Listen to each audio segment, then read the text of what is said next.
with an aftertaste of fear. But she told someone, didn't she? Why didn't the police do something? Blake gave a humorless smile. That's just it. She didn't tell anyone. Not at first anyway. But why?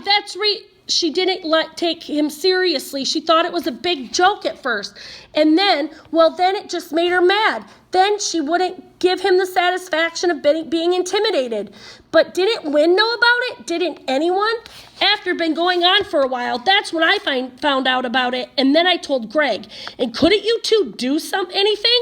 Hey, wait a minute. For a split second, Blake almost looked angry. What could we do? No proof, no evidence. Dennis and I never got along, and that sure wasn't a secret. And Elizabeth had dumped the guy. Do you know how that would have sounded to the cops? They'd have called it high school soap opera. And if Greg had gone around telling tales about Dennis, he could have lost his job. He looked into Martha's shocked eyes. Do you think that I'm proud of myself for this? Hell, I can hardly stand to think about it. He jumped to his feet, hands in pockets, and started pacing.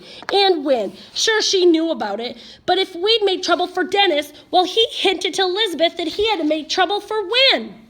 Oh, Blake, he killed her on Halloween. Blake looked across the deserted fields, his face sorrowful. The last time I saw her, we were all at a party. She was making fun of Dennis, laughing about how immature he was. And then, well, he shook his head. Later that night, she left with him, and we never saw her alive again. Left with him? But Martha looked up at Blake, but he wasn't seeing her anymore. When we went to her house to look for her, Wynn found her, what was left of her. Oh, no, stop, up in her bedroom. Which bedroom? Martha murmured. What? Which bedroom? The one at the back of the house, closest to the woods. Oh, God.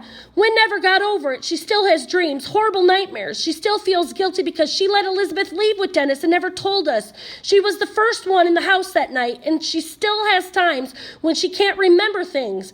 Martha's eyes were fixed on his face, his mouth struggling to understand what he was saying. Her mind as gray as the mist. The next day, they found Dennis's car in the river. It stormed all night and flooded, and the car had been washed off the bridge, and they found the knife. So they finally knew, Martha mumbled. She searched his face for some sign of satisfaction, but there was none. Murder-suicide, they called it, Blake said hollowly, but they never found him. He lowered dark eyes to her shocked face. The current was just so strong. They never found Dennis.